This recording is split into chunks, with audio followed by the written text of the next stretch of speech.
네, 이어서 허반석의 작전 리포트 시간으로 넘어가 보도록 하겠습니다. 오늘 이 시간에도 휘뚜루마뚜루 쏟아져 나오고 있는 증권가 리포트들, 우리가 투자에 어떻게 활용을 해봐야 할지 함께 분석해 보도록 하겠습니다. 오늘도 IR 분석의 신 샘플러스 허반석 전문위원과 함께합니다. 위원님 안녕하세요. 네, 안녕하세요. 네, 반갑습니다. 자, 오늘 함께할 리포트들 화면으로 먼저 확인해 보시죠. 네, 이번 주 리포트 리뷰입니다. 이번 주는 음식료, 유통, 스몰캡 업종 리포트를 시작으로 해서 이마트, 그리고 CJ제일제당, 하이트 진로까지 종목 리포트 들여다봤는데요. 자, 다시 한번 리뷰해보도록 하겠습니다. 바로 들어볼게요. 네, 제가 이번 주에는 음식료, 유통, 스몰캡 리포트를 시작으로 화요일 이마트, 수요일 CJ제일제당, 목요일 하이트 진로까지 살펴봤습니다. 음식료 유통 섹터를 왜 보아야 하는가에 대한 부분을 말씀을 드려보자면, 첫 번째로 외부 활동이 이제 재개될 것이다. 우리는 일상으로 복귀할 것이다. 그렇게 되면 외부 활동 증가에 대한 부분들, 그렇게 이어서 고리에 고리를 연결해서 생각해보면 결국 수요 회복, 방문객 증가, 그리고 매출과 영업이익 증가로 결론을 내어볼 수 있을 것입니다. 그렇게 되면 결국 소비와 경기 회복은 먼 미래가 아니라 우리들 앞에 이제 한 걸음 한 걸음 다가오고 있다, 다가왔다라고 보시면 좋을 것 같고요. 이러한 생각을 지난해 12월 24일부터 올해죠. 21년도 꼭 챙겨 보아야 할 기업 4가지를 한번 꼽아봤는데요. 이마트, CJ제일제당, 네이버, 카카오가 될 것입니다. 네이버와 카카오는 이커머스 시장 쪽으로, 그리고 카카오는 이제 앞으로 자회사들의 상장 이슈도 있고요. 이마트와 CJ제일제당이 음식료 유통업에 딱 들어맞는 그런 부분이었습니다. 그리고 세 번째로 음식료 같은 경우에는 중국발 빅사이클 효과가 이제 예정되어 있습니다. 곡물 가격 강세, 돼지 사육 두수 증가, 그리고 음료, 주류, 식자재, 유통 쪽에서도 수요 회복은 꾸준하게 이어질 거다라는 부분으로 봤을 때 CJ제일제당, 하이트진로, 롯데칠성 등을 들고 있는 리포트를 보았습니다. 그리고 이 리포트에서 강조해주고 있던 그런 부분은 이제 내수 소비에 대한 부분입니다. 펜트업 수요라고 말씀을 드렸습니다. 억눌렸던 수요가 급속도로 살아나는, 뻥 하고 올라가는 그런 수요를 좀 보시면 좋을 것 같고요. 코로나19에도 불구하고 고가의 내구재, 해외 브랜드 명품 중심의 판매는 급속도로 증가를 했다. 승용차는 시장 규모, 판매에 있어서 전년 대비 플러스 17%, 가전은 19%, 백화점 명품 해외 브랜드들은 15% 증가하는 모습을 보여왔고요. 그렇게 반증이 우리 눈앞에 나타난 것 중에 하나가 2월 말 여의도에 오픈한 더 현대백화점에 대한 부분들이 단편적인 예로 좀 보여줄 수 있을 것 같습니다. 하지만 외부 활동 급감에 의해서 위축됐던 부분들이 있죠. 준내구재 수요죠. 의복, 신발, 가방, 운동용품, 오락용품 이런 부분들이었을 겁니다. 그래서 결국엔 피해가 컸던 업종과 업태를 중심으로 회복도 클 것이다 라는 이야기를 말씀을 드렸고요. 다음, 피해가 컸는데 회복도 클 것이다 라는 단순한 논리에 의해서 뭔가 기업을 매수하고 종목을 찾아서 매수를 했을 때 이 기업 싸다라고 생각을 해서 매수를 덜컥 하셨다가 더 싼 가격대로 진입하는 구간을 맞닥뜨릴 수도 있다라고 어제도 말씀을 드렸습니다. 21년도 상반기부터는 숫자로 확인, 턴어라운드가 시작되는 기업부터 순차적으로 보셨으면 좋겠습니다. 너무 먼 미래에 있는 미래 가치를 앞당겨 와서 지금 덜컥 싸다, 회복될 거야, 경기가 살아날 거야 라는 단순한 논리에 그쳐서 매수를 하셨다라고 한다면 더딘 실적 회복으로 인해서 주가가 수준을 유지할 수 있을까에 대한 의문을 갖게 됩니다. 기대감만으로 1년을 버텨오기에는 이제는 피로도가 좀 높아졌다라고 좀 보시면 좋을 것 같고요. 경기 회복, 소비 회복 섹터를 보실 때에는 상반기에는 1분기는 아니더라도 최소한 상반기에는 숫자상 턴어라운드가 나오는 모습들이 확인되는 그러한 업종들 위주로 살펴보시면 좋겠다라고 말씀을 드렸습니다. 그리고 화요일부터 살펴본 기업입니다. 이마트 3월 5일자 발간 리포트입니다. 이마트 이제 구조적 안정기에 들어온다, 돌입한다라는 그런 부분이었고요. 이미 차트는 오랜 하락과 오랜 횡보와 이제 상승을 조금 보여준 모습입니다. 1분기 총 매출액 부분부터 살펴보면요. 전년 동기 대비로 따지면 매출액 13% 이상 올라간 5조 9천억 원을 넘겨서는 모습이고요. 영업이익도 전년 동기 대비 102% 이상 상승한 979억 원입니다. 이렇게 1분기부터 매출이 턴어라운드 되고 상승하고 성장률이 마이너스 성장률에서 플러스 성장률로 전환된 그런 모습들을 살펴본다라고 한다면 이마트나 신세계의 차트만 본다 하더라도 이미 턴어라운드, 주가적으로도 바닥을 다지고 상승한 모습입니다. 그렇기 때문에 1분기부터는 아니더라도 상반기에는 숫자로 확인되는 기업들부터 매수하시는 게 순서다라고 말씀을 드리면서 예를 들면 신세계나 이마트와 또는 하이트진로와 현대백화점 차트를 좀 말씀을 드렸습니다. 어느 부분부터 보아야 하는가를 순서를 따지고 본다라면 현대백화점 같은 경우에는 발생되는 현금 흐름을 더 현대에 거의 다 쏟아부었다라는 재무구조를 조금 볼 수 있는 모습이 있었습니다. 그렇기 때문에 이익이 난다라고 한다면 조금 더 늦게 이익이 발생될 수 있고 그간에 이어져 오던 영업이익이나 흐름들을 봤을 때에는 지금 단기 조정이 나와도 이상하지 않은 자리다라고 하이트진로와 현대백화점을 한번 비교해드렸던 날도 있었습니다. 이어서 이제 이마트를 조금 더 살펴보면요. 이마트가 왜 21년도에 보아야 하는가에 대한 이유가 나오고 있습니다. 백신 공급이 되면 외부 활동이 재개되고 오프라인 섹터, 오프라인 매출도 다시 늘어날 겁니다. 라는 그러한 명제 속에서 펜트업 수요, 가전 가구에 대한 고가 제품들도 유통채널 이마트에서 많이들 소비가 되고 있다라는 그런 부분들, 그리고 SSG.com에 대한 적자폭 감소, 이제 흑자를 기대해도 좋지 않을까, 그리고 SSG.com이 쿠팡에서 잘하고 있는 부분들까지도 쓱 배송, 새벽 배송, 온라인 식품 배송 관련된 고성장은 지속될 것이다 라는 이야기가 있습니다. 그리고 자회사에 대한 부분들을 좀 더 살펴볼 수 있는데요. 자회사 조선호텔 오픈 일정이 가시화돼서 지금까지는 꾸역꾸역 비용을 내면서 기다려왔는데 이제 외부 활동이 재개되면 비용 부담이 일부 줄어들 거다, 수익도 발생할 거다라는 그런 부분들, 신세계 푸드, 그리고 이마트24, SSG.com에서 고른 수익성을 볼 수 있을 것이다 라는 기대감으로 이마트 화요일날 살펴봤습니다. 그리고 수요일부터 살펴봤던 부분은 이제 CJ 제일제당입니다. 한 가지를 제가 놓쳤네요.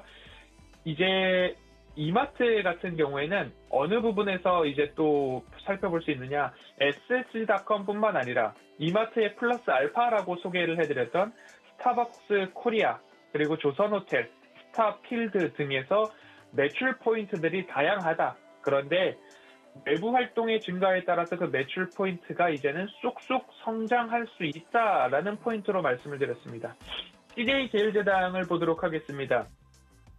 수요일 CJ 제일제당을 봤는데요. 2월 9일자 리포트였습니다. 삼성증권의 월드 베스트로 가는 길이라는 이야기인데요. 비비고라는 브랜드 다들 보셨을 겁니다. 마트에서 냉동식품 관련된 브랜드이지만 이제 CJ 제일제당의 비비고 하면 글로벌 대형 브랜드로 발돋움했다라고 모두 다 여기에는 이견이 없을 것 같습니다. 미국 코스트코를 시작으로 월마트까지 진출을 했고요. 중국과 베트남 등지에서도 성황리에 판매 중인 브랜드입니다.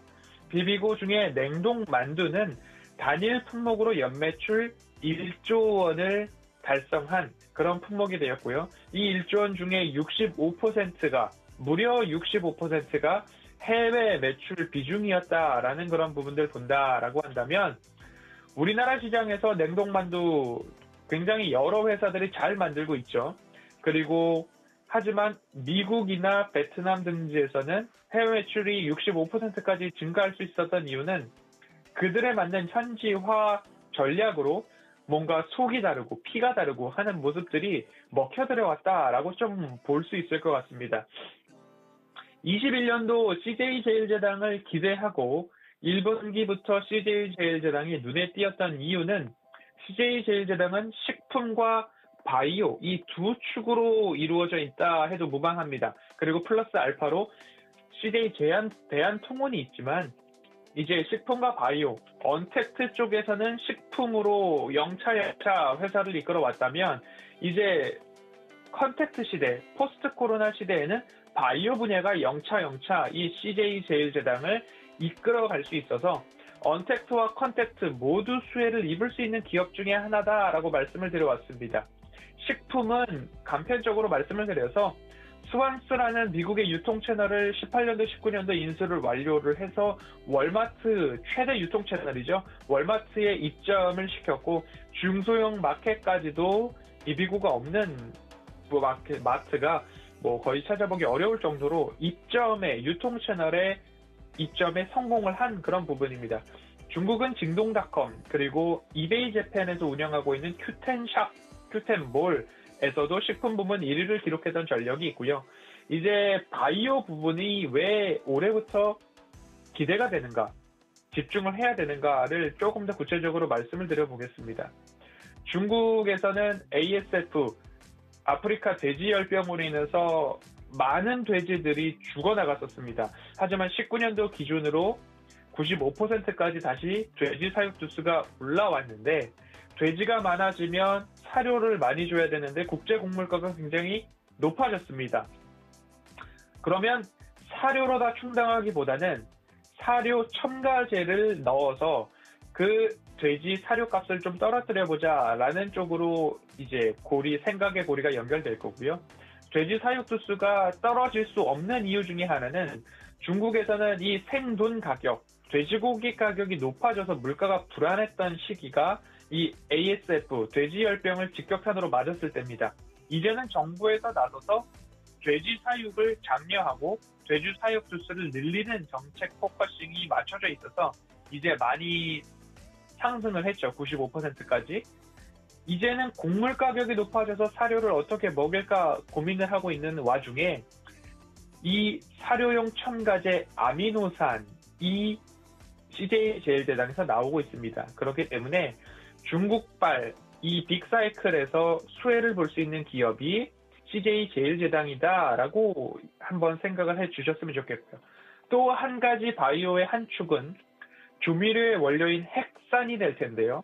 이 조미료의 글로벌 시장 점유율 60%를 담당하고 있는 1위 기업이 CJ제일제당입니다. 그리고 조미료의 대부분 세계 시장에서 70% 이상이 중국에서 소비가 되고 있는데 중국의 경제 회복 속도, 소비 회복 속도가 굉장히 빠르다. 그리고 글로벌 핵산 시장 점유율 8년간 1위를 차지하고 있는 CJ제일제당 이 정도 말씀을 드렸으면 21년도 이마트와 CJ제일제당, 네이버, 카카오 중에서 어떤 것을 골라가실지 그리고 가격적인 전략을 잘 살펴보신다라고 한다면 충분히 음식료 유통 섹터 잘 보셨으면 좋겠다라고 말씀을 드려오고 있고요. 이제 어제 목요일 마지막으로 하이트 진로 말씀을 드렸습니다. 하이트 진로 하면 이제 불금에 많이들 이용을 하실 것 같습니다. 진로 이즈백, 진로, 그리고 테라 이런 부분들로 좀 보실 것 같은데요.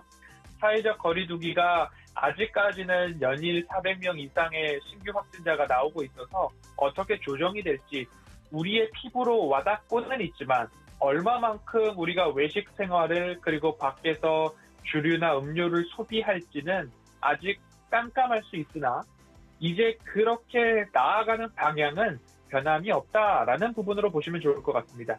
백신 보급이 가시화됐고 우리가 접종을 받고 있습니다. 사회적 거리두기 완화가 된다면 라는 제목을 뽑고 있는데요. 올해 하반기부터는 완연한 회복을 기대하고 있다라고 합니다.